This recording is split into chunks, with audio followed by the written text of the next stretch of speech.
Pithapuram Telugu Desam party incharge వర్మలో చాలా మార్పు కనిపిస్తోంది. ఆయనను పిఠాపురం నుంచి తప్పించాలని పవన్ కళ్యాణ్ చాలా కాలంగా ప్రయత్నిస్తున్నారు. వర్మకు ప్రత్యామ్నాయంగా ఏదైనా అవకాశం ఇవ్వాలని తెలుగుదేశం పార్టీ అధిష్టానం భావిస్తోంది. అయితే అంతకు ముందు వర్మ పిఠాపురాన్ని వదిలి వెళ్ళాలి. ఆ కండిషన్ తో వర్మకు ప్రత్యామ్నాయంగా అవకాశం కల్పించాలని అధిష్టానం భావిస్తోంది. ఈ ప్రపోజల్ వర్మ ముందు పెట్టినట్టు తెలుస్తోంది. విశాఖకు వెళ్తే ఆయనకు ఎమ్మెల్సీ ఇస్తామని అధిష్టానం హామీ ఇచ్చినట్టు తెలుస్తోంది. కానీ వర్మ మాత్రం అధిష్టానం ప్రపోజల్ ను యాక్సెప్ట్ చేయలేదని తెలుస్తోంది. ససేమిరా అంటున్నారు పిఠాపురం నుంచి బయటకు వెళ్ళడానికి. ఎందుకంటే పిఠాపురంలో గట్టి బేస్ ఉంది. రాజకీయంగా ఆ బేస్ పూర్తిగా కనుమరుగవుతుంది. కాబట్టి పిఠాపురం నుంచి ఎట్టి పరిస్థితిలో వెళ్లేరు లేదు అన్నట్టుగా వర్మ వ్యవహారం ఉన్నట్టు విశ్లేషకులు అంచనా వేస్తున్నారు. అయితే ఇటీవల వర్మ ఆరోగ్యశ్రీ పైన, నెట్వర్క్ ఆసుపత్రుల పైన, అధికారుల తీరు పైన తీవ్రంగా స్పందించారు. అధిష్టానం వద్ద మాట్లాడాల్సింది పోయి మీడియా ముందు మాట్లాడడం రాజకీయంగా ఆసక్తికరంగా మారింది. ఆరోగ్యశ్రీ విషయంలో నెట్వర్క్ ఆసుపత్రులు ఇష్టానుసారంగా వ్యవహరిస్తున్నాయి, రోగులను వేధిస్తున్నాయి, అధికారులు చూసి చూడనట్టు వ్యవహరిస్తున్నారు.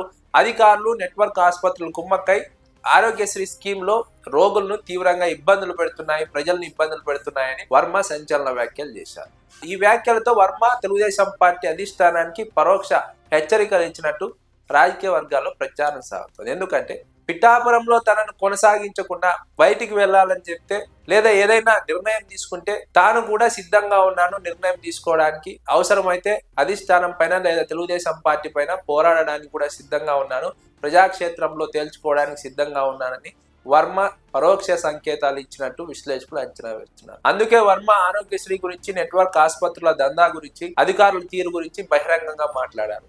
వాస్తవంగా ఇవన్నీ ప్రతిపక్ష నాయకులు మాట్లాడాల్సిన మాటలు.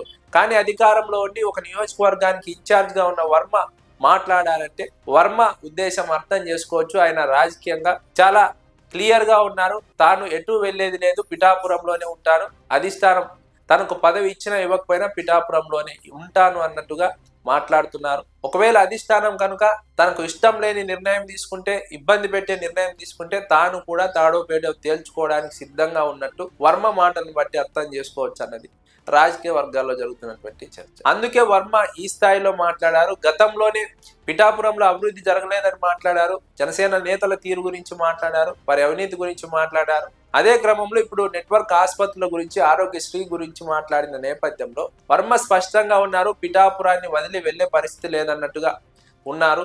తెలుగుదేశం పార్టీ అధిష్టానం ఏదైనా నిర్ణయం తీసుకుంటే తనను ఇబ్బంది పెట్టే విధంగా తాను కూడా సిద్ధంగా ఉన్నట్టు వర్మ పరోక్ష హెచ్చరికలు జారీ చేశారన్నది రాజకీయ వర్గాల్లో జరుగుతున్నటువంటి చర్చ.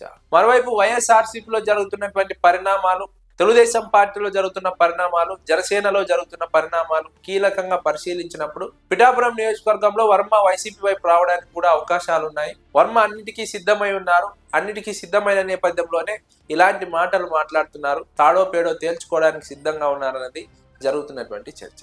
వర్మ తెలుగుదేశం పార్టీలో అంటే పవన్ కళ్యాణ్ కు తలనొప్పి తప్పదు. వచ్చే ఎన్నికల్లో గెలవాలంటే కూడా కష్టమే. వర్మ మద్దతు లేకుండా పవన్ కళ్యాణ్ గెలవలేరు. ఎందుకంటే వర్మకు గట్టి బేస్ ఉంది పిఠాపురం నియోజకవర్గం. వర్మను కాదని గెలవలేమని తెలిసిన పవన్ కళ్యాణ్ వర్మను ఎలాగైనా పక్కకు తప్పించాలని ప్రయత్నిస్తున్నారు. అందులో భాగంగా అధిష్టానం పైన ఒత్తిడి తెస్తున్నారు. అందుకోసం కొన్ని విషయాల్లో పవన్ కళ్యాణ్ కూడా కాంప్రమైజ్ అవుతున్నారు.